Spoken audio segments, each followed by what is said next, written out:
Hi friends, ನಮಸ್ತೆ, good morning. Friends, ಆಯುರ್ವೇದದ ಬಗ್ಗೆ ನೀವೆಲ್ಲರೂ ಕೂಡ ಕೇಳಿದ್ದೀರಾ. ಆದ್ರೆ ಆಯುರ್ವೇದದ ಮೀನಿಂಗ್ ಏನು? ಆಯುರ್ವೇದ ಎಲ್ಲಿಂದ ಬಂತು? ಬಟ್ ಆಯುರ್ವೇದ ಇವಾಗ ಅಷ್ಟು ಫೇಮಸ್ ಆಗ್ತಾ ಇಲ್ಲ ಯಾಕೆ? ಆಯುರ್ವೇದ ಬೆಸ್ಟಾ ಅಥವಾ ಅಲೋಪತಿ ಮೆಡಿಸಿನ್ ಬೆಸ್ಟಾ? ಈ ಎಲ್ಲ ಟಾಪಿಕ್ಗಳ ಬಗ್ಗೆ ಇವತ್ತಿನ ವಿಡಿಯೋದಲ್ಲಿ ನಾನು ನಿಮ್ ಜೊತೆ ಡಿಸ್ಕಸ್ ಮಾಡ್ಲಿಕ್ಕಿದ್ದೇನೆ. ವಿಡಿಯೋ ಲಾಸ್ಟ್ ತನಕ ನೋಡಿ. ವಿಡಿಯೋ ಲೈಕ್ ಆದ್ರೆ ಲೈಕ್ ಮಾಡಿ, ಕಮೆಂಟ್ ಮಾಡಿ, ಶೇರ್ ಮಾಡಿ. ಹಾಗೆ ನನ್ನ ಚಾನಲ್ಗೆ ಸಬ್ಸ್ಕ್ರೈಬ್ ಮಾಡದೆ ಇದ್ರೆ ಸಬ್ಸ್ಕ್ರೈಬ್ ಮಾಡಿಗೂ ಮರಿಬೇಡಿ. ಬನ್ನಿ ವಿಡಿಯೋ ಸ್ಟಾರ್ಟ್ ಮಾಡೋಣ. ಫ್ರೆಂಡ್ಸ್, ಮೊದಲಿಗೆ ನಾವು ತಿಳ್ಕೊಳ್ಳುವ ಆಯುರ್ವೇದದ ಮೀನಿಂಗ್ ಏನು. ಆಯುರ್ವೇದದಲ್ಲಿ ಆಯು ಅಂತ ಹೇಳಿದ್ರೆ ಲೈಫ್ ಅಂತ ಹೇಳ್ತಾರೆ. ವೇದ ಅಂದ್ರೆ ನಾಲೆಜ್. ಅಂದ್ರೆ ಆಯುರ್ವೇದ ಅಂತ ಹೇಳಿದ್ರೆ ದಿ ನಾಲೆಜ್ ಆಫ್ ಲೈಫ್ ಅಥವಾ ಸೈನ್ಸ್ ಆಫ್ ಲೈಫ್ ಅಂತ ಹೇಳ್ಬೋದು. ನಮ್ಮ ಜೀವನವನ್ನ ಹೇಗೆ ಜೀವಿಸಬೇಕು, ನಮ್ಮ ಜೀವನ ಪದ್ಧತಿ ಹೇಗಿರ್ಬೇಕು ಅಂತ ಹೇಳುವುದನ್ನ ಹೇಳಿಕೊಡುವಂತ ಒಂದು ವಿಷಯವೇ ಆಯುರ್ವೇದವಾಗಿದೆ. ಆಯುರ್ವೇದ ನಮ್ಮ ಭಾರತದ ಒಂದು ಸಾಂಪ್ರದಾಯಿಕ ಮದ್ದಾಗಿದೆ. ಅಂಡ್ ಆಯುರ್ವೇದ ಕೇವಲ ಮದ್ದಲ್ಲ ಫ್ರೆಂಡ್ಸ್, ಇದು 5,000 ವರ್ಷಗಳ ಹಳೆಯ ಒಂದು ಪ್ರಾಕೃತಿಕ ಚಿಕಿತ್ಸಾ ವಿಧಾನ ಅಂತ ಹೇಳ್ಬೋದು. ಆಯುರ್ವೇದದಲ್ಲಿ ನಮ್ಮ ಬಾಡಿ, ನಮ್ಮ ಮೈಂಡ್ ಮತ್ತು ನಮ್ಮ ಸ್ಪಿರಿಟ್, ನಮ್ಮ ಸೋಲ್ ಅನ್ನ ಬ್ಯಾಲೆನ್ಸ್ ಮಾಡೋದ್ರ ಮುಖಾಂತರ ಒಂದು ಉತ್ತಮ ಆರೋಗ್ಯವನ್ನ ನಮಗೆ ಕೊಡ್ಲಿಕ್ಕೆ ಆಯುರ್ವೇದ ಹೆಲ್ಪ್ ಮಾಡುತ್ತೆ. ಹಾಗಾದ್ರೆ ಆಯುರ್ವೇದದ ಒರಿಜಿನ್ ಯಾವುದು? ಆಯುರ್ವೇದ ಎಲ್ಲಿಂದ ಬಂತು? ಫ್ರೆಂಡ್ಸ್, ನಾನು ಆವಾಗಲೇ ಹೇಳಿದೆ, ಆಯುರ್ವೇದ ನಮ್ಮ ಭಾರತ ದೇಶದ ಒಂದು ಸಾಂಪ್ರದಾಯಿಕ ಮದ್ದಾಗಿದೆ. ಇದು ಭಾರತದ ಸಂಪ್ರದಾಯ, ಆಚರಣೆ ಹಾಗೇನೆ ಆಹಾರ ಪದ್ಧತಿಗಳ ಮೇಲೆ ರೆಡಿಯಾಗಿರುವಂತಹ ಒಂದು ಚಿಕಿತ್ಸಾ ಪದ್ಧತಿ ಅಂತ ಹೇಳ್ಬೋದು. ಆಯುರ್ವೇದದ ಗಾಡ್ ಫಾದರ್ ಅಂತ ಹೇಳಿ ಭಗವಂತ ಧನ್ವಂತರಿಯನ್ನ ಕರೀತಾರೆ. ಭಗವಂತ ಧನ್ವಂತರಿ ವಿಷ್ಣು ಭಗವಂತನ ಮತ್ತೊಂದು ಅವತಾರ ಅಂತ ಕೂಡ ಕರೀತಾರೆ. ಎಲ್ಲಾ ದೇವರುಗಳಿಗೆ ಒಂದು ಡಾಕ್ಟರ್ ಅಂತ ನಾವು ಹೇಳ್ಬೋದು ಧನ್ವಂತರಿ ಭಗವಂತನನ್ನು. ಸೊ ಈ ಧನ್ವಂತರಿ ಭಗವಂತ ನಮ್ಮ ಪ್ರಪಂಚಕ್ಕೆ ಆಯುರ್ವೇದವನ್ನ ಇಂಟ್ರೊಡ್ಯೂಸ್ ಮಾಡಿಕೊಟ್ರು ಅಂತ ಹೇಳ್ಬೋದು. ಹಾಗೇನೆ ವೇದಗಳು ಕೂಡ ಆಯುರ್ವೇದದ ಮೂಲಗಳಾಗಿದೆ. ಅದರಲ್ಲೂ ಸ್ಪೆಷಲ್ ಆಗಿ ಋಗ್ವೇದ ಮತ್ತು ಅಥರ್ವ ವೇದದಲ್ಲಿ ಆಯುರ್ವೇದದ ಉಲ್ಲೇಖಗಳು ನಮಗೆ ಸಿಗುತ್ತೆ. ಮುಂದೆಗೆ ಇದನ್ನ ಚರಕ ಮಹರ್ಷಿಗಳು ಮತ್ತು ಸುಶ್ರುತ ಮಹರ್ಷಿಗಳು ತಮ್ಮ ಬುಕ್ಸ್ ಆಗಿರುವಂತಹ ಚರಕ ಸಂಹಿತ ಮತ್ತು ಸುಶ್ರುತ ಸಂಹಿತ ಬುಕ್ಸ್ ಗಳ ಮುಖಾಂತರ ಜನರಿಗೆ ಆಯುರ್ವೇದದ ನಾಲೆಜ್ ಅನ್ನ ಪ್ರಮೋಟ್ ಮಾಡ್ಲಿಕ್ಕೆ ಸ್ಟಾರ್ಟ್ ಮಾಡಿದ್ರು. ಈ ಎರಡು ಪುಸ್ತಕಗಳು ಕೂಡ ಆಯುರ್ವೇದದ ಒಂದು ಫೌಂಡೇಶನ್ ಬುಕ್ಸ್ ಅಂತ ನಾವು ಕರೀಬಹುದು. ಅಲೋಪತಿ ಮೆಡಿಸಿನ್ಗೆ ಕಂಪೇರ್ ಮಾಡಿದ್ರೆ ಆಯುರ್ವೇದಿಕ್ ಮೆಡಿಸಿನ್ ತುಂಬಾ ಒಳ್ಳೇದು ಅಂತ ಜನ ಹೇಳಿದ ನೀವು ಕೇಳಿರ್ಬೋದು. ಯಾಕೆ?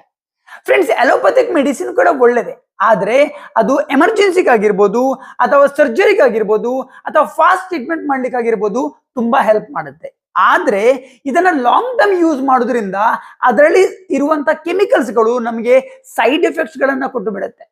ಆದ್ರೆ ಆಯುರ್ವೇದಿಕ್ ಮೆಡಿಸಿನ್ ಏನಿದೆ ಇದು ಗಿಡ ಮೂಲಿಕೆಗಳ ಮುಖಾಂತರ ತಯಾರು ಮಾಡಿರೋದ್ರಿಂದ ಇದರಲ್ಲಿ ಜಾಸ್ತಿ ಸೈಡ್ ಎಫೆಕ್ಟ್ಸ್ ಗಳು ನಮ್ಮ ಬಾಡಿಗೆ ಇಲ್ಲ. ಅದರಿಂದ ಅಲೋಪತಿಕ್ ಮೆಡಿಸಿನ್ಗಿಂತ ಆಯುರ್ವೇದಿಕ್ ಮೆಡಿಸಿನ್ ತುಂಬಾ ಒಳ್ಳೆಯದು ಅಂತ ಹೇಳ್ತಾರೆ. ಹಾಗೇನೆ ಅಲೋಪತಿಕ್ ಮೆಡಿಸಿನ್ ಏನಿದೆ ಇದು ರೋಗದ ಲಕ್ಷಣಗಳ ವಿರುದ್ಧ ಹೋರಾಡ್ತದೆ, ಸಿಂಪ್ಟಮ್ಸ್ ಗಳ ವಿರುದ್ಧ ಹೋರಾಡ್ತದೆ. ಬಟ್ ಆಯುರ್ವೇದಿಕ್ ಮೆಡಿಸಿನ್ ಏನಿದೆ ಇದು ರೋಗದ ವಿರುದ್ಧ ಹೋರಾಡುತ್ತೆ. Example, type 2 diabetes. Type 2 diabetes ಬಂದಾಗ ನೀವು ಹಾಸ್ಪಿಟ್ಲಿಗೆ ಹೋದ್ರಿ, ಬ್ಲಡ್ ಶುಗರ್ ಲೆವೆಲ್ ಅನ್ನ ಕಂಟ್ರೋಲ್ ಮಾಡ್ಲಿಕ್ಕೋಸ್ಕರ ನಿಮ್ಗೆ ಟ್ಯಾಬ್ಲೆಟ್ಸ್ ಮತ್ತು ಇಂಜೆಕ್ಷನ್ಸ್ ಅನ್ನ ಕೊಡ್ತಾರೆ. ಆ ಟ್ಯಾಬ್ಲೆಟ್ ಇಂಜೆಕ್ಷನ್ಗಳು ಏನ್ ಮಾಡುತ್ತೆ? ಬ್ಲಡ್ ಶುಗರ್ ಲೆವೆಲ್ ಅನ್ನ ಕಂಟ್ರೋಲ್ ಮಾಡುತ್ತೆ. ಆದ್ರೆ ಲೈಫ್ ಲಾಂಗ್ ನೀವು ಆ ಟ್ಯಾಬ್ಲೆಟ್ ಮತ್ತು ಇಂಜೆಕ್ಷನ್ ಮೇಲೆ ಡಿಪೆಂಡ್ ಆಗ್ಬೇಕಾಗಿ ಬರುತ್ತೆ. ಆದ್ರೆ ಆಯುರ್ವೇದದಲ್ಲಿ ಇದನ್ನ ಮಧುಮೇಹ ಅಂತ ಕರೀತಾರೆ. ಆಯುರ್ವೇದದ ಪ್ರಕಾರ ಈ ಡಯಾಬಿಟಿಸ್, ಟೈಪ್ 2 ಡಯಾಬಿಟಿಸ್ ಏನಿದೆ ಇದು ಕಫ ದೋಷದಲ್ಲಿ ಇನ್ಬ್ಯಾಲೆನ್ಸ್ ಆಗುವುದು ಮತ್ತು ಇಂಪ್ರಾಪರ್ ಡೈಜೆಷನ್ ಇಂದ ಬರುತ್ತೆ ಅಂತ ನಂಬಲಾಗುತ್ತದೆ. ಸೊ ಅಲ್ಲಿ ಏನ್ ಮಾಡ್ತಾರೆ, ಆಯುರ್ವೇದದಲ್ಲಿ ಏನ್ ಮಾಡ್ತಾರೆ? ಬ್ಲಡ್ ಶುಗರ್ ಲೆವೆಲ್ ಅನ್ನ ಕಂಟ್ರೋಲ್ ಮಾಡೋದ್ರ ಜೊತೆಗೆ ಈ ಕಫದೋಷವನ್ನ ಬ್ಯಾಲೆನ್ಸ್ ಮಾಡ್ಲಿಕ್ಕೆ ಮತ್ತು ಡೈಜೆಷನ್ ಅನ್ನ ಪ್ರಾಪರ್ ಮಾಡ್ಲಿಕ್ಕೋಸ್ಕರ ಡಿಟಾಕ್ಸಿಫಿಕೇಶನ್ ಆಗಿರ್ಬೋದು, ಡಯಟಿಂಗ್ ಆಗಿರ್ಬೋದು, ಹಾಗೇನೆ ಲೈಫ್ ಸ್ಟೈಲ್ ಚೇಂಜ್ಮೆಂಟ್ ಆಗಿರ್ಬೋದು, ಜೊತೆಲಿ ಫುಡ್ ನ ಜೊತೆಯಲ್ಲಿ ನ್ಯಾಚುರಲ್ ಆಗಿರುವಂತಹ ಗಿಡ ಮೂಲಿಕೆಗಳು ಲೈಕ್ ನಮ್ದು ನೀಮ್ ಆಗಿರ್ಬೋದು, ಬೇವು ಆಗಿರ್ಬೋದು, ಹಾಗಲಕಾಯಿ ಆಗಿರ್ಬೋದು, ಜಾಮೂನ್ ಆಗಿರ್ಬೋದು, ಈ ಎಲ್ಲ ಆಹಾರ ಸೇವನೆಗಳ ಮುಖಾಂತರ ಟೈಪ್ 2 ಡಯಾಬಿಟಿಸ್ ಟ್ರೀಟ್ಮೆಂಟ್ ಅನ್ನ ಮಾಡ್ತಾರೆ. ಸೊ ಇದೇನ್ ಮಾಡ್ತದೆ? ನ್ಯಾಚುರಲ್ ಆಗಿ ಬಾಡಿಯ ಬ್ಯಾಲೆನ್ಸ್ ಅನ್ನ ರೀಸ್ಟೋರ್ ಮಾಡೋದ್ರ ಜೊತೆಗೆ ಲಾಂಗ್ ಟೈಮ್ ನಿಮಗೆ ಮೆಡಿಸಿನ್ ಮೇಲೆ ಡಿಪೆಂಡ್ ಆಗ್ಬೇಕಾಗಿ ಬರುವುದಿಲ್ಲ. ದಾಟ್ಸ್ ವೈ ಆಯುರ್ವೇದಿಕ್ ಮೆಡಿಸಿನ್ ಏನಿದೆ ಅದು ಅಲೋಪತಿ ಮೆಡಿಸಿನ್ಗಿಂತ ಒಳ್ಳೆಯದು ಅಂತ ಹೇಳ್ತಾರೆ. ಹಾಗೇನೆ ಮತ್ತೊಂದು ವಿಷಯ ಹೇಳುವುದಾದ್ರೆ, ಅಲೋಪತಿ ಮೆಡಿಸಿನ್ ಏನಿದೆ ಇದು ಆರೋಗ್ಯದಲ್ಲಿ ಸಮಸ್ಯೆಗಳು ಬಂದ ನಂತರ ರಿಯಾಕ್ಟ್ ಮಾಡುತ್ತೆ. ಅಂದ್ರೆ ರೋಗ ಬಂದ ನಂತರ ನೀವು ಮೆಡಿಸಿನ್ ತಗೊಳ್ಬೇಕು. ಬಟ್ ಆಯುರ್ವೇದಿಕ್ ಮೆಡಿಸಿನ್ಸ್ ಏನಿದೆ ಇದು ರೋಗ ಬರದಾಗಿ ತಡೆಗಟ್ಟುತ್ತೆ. ಅಂದ್ರೆ ಇಲ್ಲಿ ಪ್ರಿವೆನ್ಷನ್ ಟ್ರೀಟ್ಮೆಂಟ್ ನಿಮ್ಗೆ ಸಿಗುತ್ತೆ. ಲೈಕ್ ಡಯಟ್ ಅಲ್ಲಿ ಮಾಡ್ಕೊಳ್ಳುವಂತ ಬದಲಾವಣೆಗಳು, ಹಾಗೇನೆ ಲೈಫ್ ಸ್ಟೈಲ್ ಅಲ್ಲಿ ಮಾಡ್ಕೊಳ್ಳುವಂತ ಬದಲಾವಣೆಗಳು, ಹಾಗೇನೆ ಆಯುರ್ವೇದಿಕ್ ಸಪ್ಲಿಮೆಂಟರೀಸ್ ಏನು ಜ್ಯೂಸಸ್ ಗಳಿದೆ ಇದರ ಮುಖಾಂತರ ಏನ್ ಮಾಡ್ಬೋದು, ನಾವು ಡಿಸೀಸ್ ಅನ್ನ ಪ್ರಿವೆಂಟ್ ಮಾಡ್ಲಿಕ್ಕೂ ಕೂಡ ಆಯುರ್ವೇದ ನಮಗೆ ಸಹಾಯ ಮಾಡುತ್ತೆ. ಸೊ ಈ ಎಲ್ಲ ವಿಷಯಗಳ ಜೊತೆ ಕಂಪೇರ್ ಮಾಡಿದಾಗ ಆಯುರ್ವೇದಿಕ್ ಮೆಡಿಸಿನ್ ಏನಿದೆ ಅದು ಎಲೋಪತಿ ಮೆಡಿಸಿನ್ ಗಿಂತ ಬೆಸ್ಟ್ ಅಂತ ಹೇಳ್ಬೋದು. ಬಟ್ ಇದು ಅವರವರ ಒಪಿನಿಯನ್ ಆಗಿರುತ್ತೆ. ಎಂಡ್ ಆಫ್ ದಿ ಡೇ ನೀವು ಚೂಸ್ ಮಾಡ್ಕೊಳ್ಬೇಕು ನಿಮ್ಗೆ ಯಾವ್ದು ಬೆಸ್ಟ್ ಅಂತ ಹೇಳಿ. ಆಯುರ್ವೇದವನ್ನ ನಿಮ್ಮ ಲೈಫ್ ಅಲ್ಲಿ ನೀವು ಅಳವಡಿಸ್ಕೊಂಡ್ರೆ ನಿಮ್ಗೆ ಏನೆಲ್ಲ ಬೆನಿಫಿಟ್ ಸಿಗುತ್ತೆ, ಯಾಕೆ ಅಳವಡಿಸ್ಕೊಳ್ಬೇಕು? ಮೊದಲನೇದಾಗಿ ನಾನು ಆವಾಗ್ಲೇ ಹೇಳಿದೆ, ಆಯುರ್ವೇದ ರೋಗದ ಲಕ್ಷಣಗಳ ವಿರುದ್ಧ ಹೋರಾಡುವುದಲ್ಲದೆ ಅದು ರೋಗದ ವಿರುದ್ಧ ಹೋರಾಡುತ್ತೆ. ಅಂದ್ರೆ ನೀವು ಯಾವುದೇ ನಿಮ್ಮ ಆರೋಗ್ಯದ ಸಮಸ್ಯೆಗಳಿದ್ರೂ ಕೂಡ ಆಯುರ್ವೇದವನ್ನ ನಿಮ್ಮ ಜೀವನದಲ್ಲಿ ಅಳವಡಿಸಿಕೊಂಡ್ರೆ ನೀವು ಆ ಎಲ್ಲಾ ರೋಗ ಸಮಸ್ಯೆಗಳನ್ನ ಬುಡ ಸಮೇತ ಕಿತ್ತು ಬಿಸಾಡಬಹುದು. ಎರಡನೇದು ಡಿಟಾಕ್ಸಿಫಿಕೇಶನ್. ಆಯುರ್ವೇದದ ಪ್ರಕಾರ ಡಿಟಾಕ್ಸಿಫಿಕೇಶನ್ ಅಂತ ಹೇಳುವುದು ಆಯುರ್ವೇದದ ಕೋರ್ ಪ್ರಿನ್ಸಿಪಲ್ ಆಗಿದೆ. ಅಂದ್ರೆ ದೇಹದಲ್ಲಿ ಟಾಕ್ಸಿನ್ಸ್ ಇರುವಂತದ್ದೇ ಎಲ್ಲಾ ಸಮಸ್ಯೆಗಳಿಗೂ ಮೂಲ ಕಾರಣ ಅಂತ ಆಯುರ್ವೇದದಲ್ಲಿ ಹೇಳ್ತಾರೆ. ಅದರಿಂದ ಆಯುರ್ವೇದದ ಮುಖಾಂತರ ನೀವು ಡಿಟಾಕ್ಸಿಫಿಕೇಶನ್ ಮಾಡ್ಕೊಳ್ಬಹುದು, ನಿಮ್ಮ ದೇಹದಲ್ಲಿರುವ ವಿಷಕಾರಿ ವಸ್ತುಗಳನ್ನ ದೇಹದಿಂದ ಹೊರಗೆ ಹಾಕೊಳ್ಬಹುದು. ಮೂರನೇದು ಇಮ್ಯುನಿಟಿಯನ್ನ ಸ್ಟ್ರಾಂಗ್ ಮಾಡುತ್ತೆ. ಆಯುರ್ವೇದವನ್ನ ನೀವು ಅಳವಡಿಸಿಕೊಂಡ್ರೆ ಇದು ನಿಮ್ಮ ದೇಹದ ರೋಗ ನಿರೋಧಕ ಶಕ್ತಿಯನ್ನ ಜಾಸ್ತಿ ಮಾಡೋದ್ರ ಮುಖಾಂತರ ಅದು ಎಲ್ಲಾ ರೋಗಗಳ ವಿರುದ್ಧ ಕೂಡ ಹೋರಾಡುವ ಕೆಪಾಸಿಟಿಯನ್ನ ನಿಮ್ದು ಬಿಲ್ಡ್ ಮಾಡುತ್ತೆ, ಸ್ಟ್ರಾಂಗ್ ಮಾಡುತ್ತೆ. ಅಂಡ್ ಹಾಗೇನೆ ಇದು ಡೈಜೆಷನ್ ಮತ್ತು ಮೆಟಬಾಲಿಸಮ್ ಅನ್ನ ಜಾಸ್ತಿ ಮಾಡ್ಲಿಕ್ಕೂ ಹೆಲ್ಪ್ ಮಾಡುತ್ತೆ. ನಿಮ್ಮ ದೇಹದಲ್ಲಿ ಸರಿಯಾಗಿ ಜೀರ್ಣಕ್ರಿಯೆ ಆಯ್ತು ಅಂತಾದ್ರೆ ಎಲ್ಲಾ ಸಮಸ್ಯೆಗಳಿಂದ ಕೂಡ ನೀವು ದೂರ ಇರ್ಬೋದು, ಅದಕ್ಕೂ ನಿಮ್ಗೆ ಆಯುರ್ವೇದ ಹೆಲ್ಪ್ ಮಾಡುತ್ತೆ. ಹಾಗೇನೆ ಆಯುರ್ವೇದ ನಿಮ್ಮ ಮೈಂಡ್, ನಿಮ್ಮ ಬಾಡಿ ಮತ್ತು ನಿಮ್ಮ ಆತ್ಮ ಈ ಮೂರನ್ನು ಬ್ಯಾಲೆನ್ಸ್ ಮಾಡ್ಲಿಕ್ಕೂ ನಿಮ್ಗೆ ಹೆಲ್ಪ್ ಮಾಡುತ್ತೆ. ಅದರ ಜೊತೆಯಲ್ಲಿ ಆಯುರ್ವೇದ ನಿಮ್ಗೆ ನಿಮ್ಮ ಡೈಲಿ ಲೈಫ್ ಅನ್ನು ನೀವು ಹೇಗೆ ಲೀಡ್ ಮಾಡಬೇಕು, ಅಂದ್ರೆ ನೀವು ಏನ್ ತಿನ್ಬೇಕು, ಏನ್ ತಿನ್ಬಾರ್ದು, ಎಕ್ಸಸೈಸ್ ಹೇಗ್ ಮಾಡ್ಬೇಕು, ಅಡುಗೆ ಹೇಗ್ ಮಾಡ್ಬೇಕು, ನಿದ್ದೆ ಎಷ್ಟು ಮಾಡ್ಬೇಕು, ನಿದ್ದೆ ಮಾಡ್ಬೇಕು, ಹಾಗೇನೆ ರಿಲೇಶನ್ಶಿಪ್ಸ್ ಅನ್ನ ಹೇಗೆ ಮೇಂಟೈನ್ ಮಾಡಬೇಕು, ಈ ವಿಷಯಗಳನ್ನು ಕೂಡ ನಮಗೆ ಆಯುರ್ವೇದ ಕಲಿಸಿಕೊಡುತ್ತೆ. ಸೊ ಟೋಟಲಿ ಆಯುರ್ವೇದವನ್ನ ನೀವು ಫಾಲೋ ಮಾಡಿದ್ರೆ, ಆಯುರ್ವೇದವನ್ನ ನಿಮ್ಮ ಜೀವನದಲ್ಲಿ ನೀವು ಅಳವಡಿಸಿಕೊಂಡ್ರೆ ಇದು ಒಂದು ನೆಮ್ಮದಿ ಮತ್ತು ಆರೋಗ್ಯಕರ ವಾತಾವರಣವನ್ನ ನಿಮ್ಗೆ ಕೊಡುತ್ತೆ ಅಂತ ಹೇಳ್ಬೋದು. ಹಾಗಿದ್ರೆ ನಮ್ಮ ಭಾರತ ದೇಶದ ಸಾಂಪ್ರದಾಯಿಕ ಮದ್ದಾಗಿರುವಂತ ಆಯುರ್ವೇದ ಯಾಕೆ ಇವತ್ತಷ್ಟು ಫೇಮಸ್ ಆಗಿಲ್ಲ, ಯಾಕೆ ಮೈನ್ ಸ್ಟ್ರೀಮ್ ಅಲ್ಲಿ ಇಲ್ಲ? ತುಂಬಾ ರೀಸನ್ಸ್ ಗಳಿದೆ. ಒಂದು, ಅವೇರ್ನೆಸ್. ಜನರಿಗೆ ಆಯುರ್ವೇದದ ಅವೇರ್ನೆಸ್ ಇಲ್ಲ. ಆಯುರ್ವೇದ ನೇಮ್ ಮಾತ್ರ ಕೇಳಿದರೆ ಆಯುರ್ವೇದ ಎಲ್ಲಿಂದ ಬಂತು ಅಂತ ಹೇಳುವ ಅವೇರ್ನೆಸ್ ಜನರಲ್ಲಿ ಇಲ್ಲ. ಇದು ಒಂದು ರೀಸನ್. ಜೊತೆಲಿ ಲಿಮಿಟೆಡ್ ಸೈಂಟಿಫಿಕ್ ಡಾಟಾ ಮತ್ತು ರಿಸರ್ಚ್ ಇನ್ಫಾರ್ಮೇಶನ್ಸ್ ಅವೈಲೇಬಲ್ ಇರೋದ್ರಿಂದ ಕೂಡ ಆಯುರ್ವೇದ ಇವತ್ತು ಬ್ಯಾಕ್ ಅಲ್ಲಿ ಇದೆ ಅಂತ ಹೇಳ್ಬೋದು.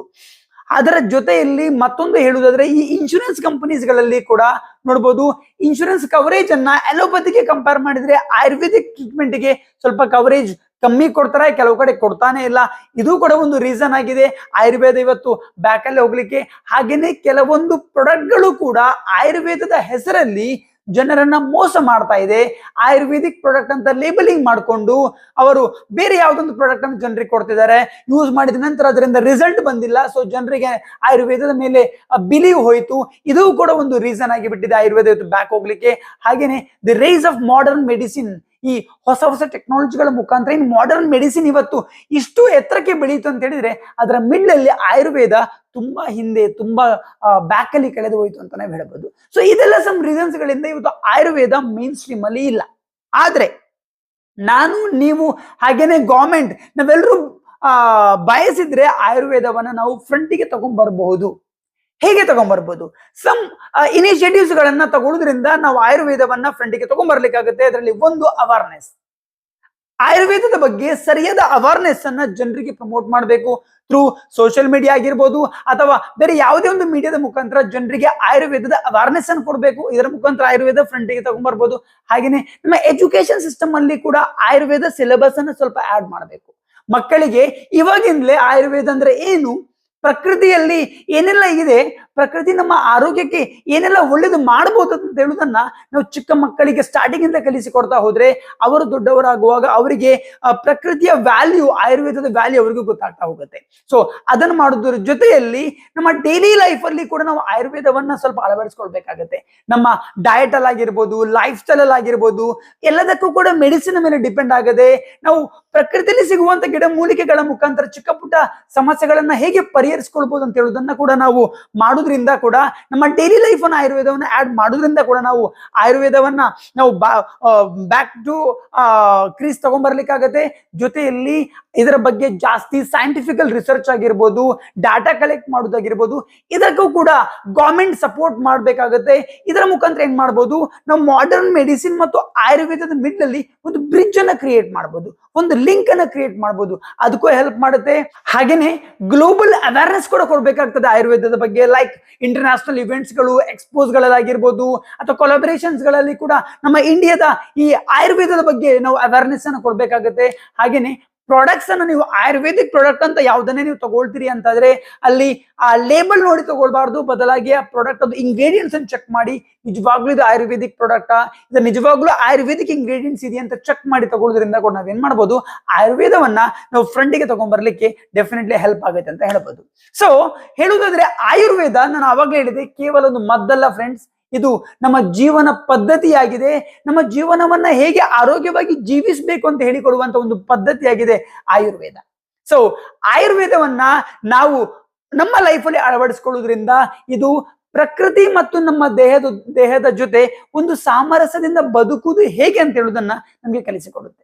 ಸೊ ನಾವೆಲ್ಲರೂ ಒಟ್ಟಾಗಿ ತಗೊಳ್ಳುವಂತ ಚಿಕ್ಕ ಪುಟ್ಟ ಇನಿಷಿಯೇಟಿವ್ಸ್ ಗಳು ಆಯುರ್ವೇದವನ್ನ ವಾಪಸ್ ಮೇನ್ ಸ್ಟ್ರೀಮ್ಗೆ ತಗೊಂಡ್ಬರ್ಲಿಕ್ಕೆ ಹೆಲ್ಪ್ ಮಾಡ್ಬೋದು ಅಂತ ನಾನು ಅನ್ಕೊಳ್ತಿದ್ದೇನೆ. ಸೊ ಈ ವಿಡಿಯೋ ನಿಮ್ಗೆ ಲೈಕ್ ಆಯ್ತು ಅಂತ ಅನ್ಕೊಳ್ತಿದ್ದೇನೆ. ವಿಡಿಯೋ ಲೈಕ್ ಆದ್ರೆ ಲೈಕ್ ಮಾಡಿ, ಕಮೆಂಟ್ ಮಾಡಿ, ಶೇರ್ ಮಾಡಿ. ಹಾಗೇನೆ ಆಯುರ್ವೇದದ ಬಗ್ಗೆ ನಿಮ್ಮ ಅನಿಸಿಕೆ ಏನು, ಆಯುರ್ವೇದದ ಬಗ್ಗೆ ನೀವೇನು ಹೇಳಲಿಕ್ಕೆ ಇಷ್ಟಪಡ್ತೀರಾ ಅಂತ ಹೇಳುವುದನ್ನ ಕಮೆಂಟ್ ಅಲ್ಲಿ ಹಾಕ್ಲಿಕ್ಕೆ ತಪ್ಪದೆ ಮರಿಬೇಡಿ, ಅದನ್ನು ಕೂಡ ಹಾಕಿಬೇಡಿ. ಸೊ ಇಲ್ಲಿಗೆ ನಾವು ಇವತ್ತಿನ ವಿಡಿಯೋ ಮುಕ್ತಾಯ ಮಾಡುವ. ವಿಡಿಯೋ ಲಾಸ್ಟ್ ತನಕ ನೋಡೋದಕ್ಕೋಸ್ಕರ ಥ್ಯಾಂಕ್ ಯು ವೆರಿ ಮಚ್. ಸಿಗುವ ಮತ್ತೊಂದು ಅದ್ಭುತ ವಿಡಿಯೋದ ಜೊತೆಗೆ. ಅಲ್ಲಿ ತನಕ Tata, bye bye, take care your health.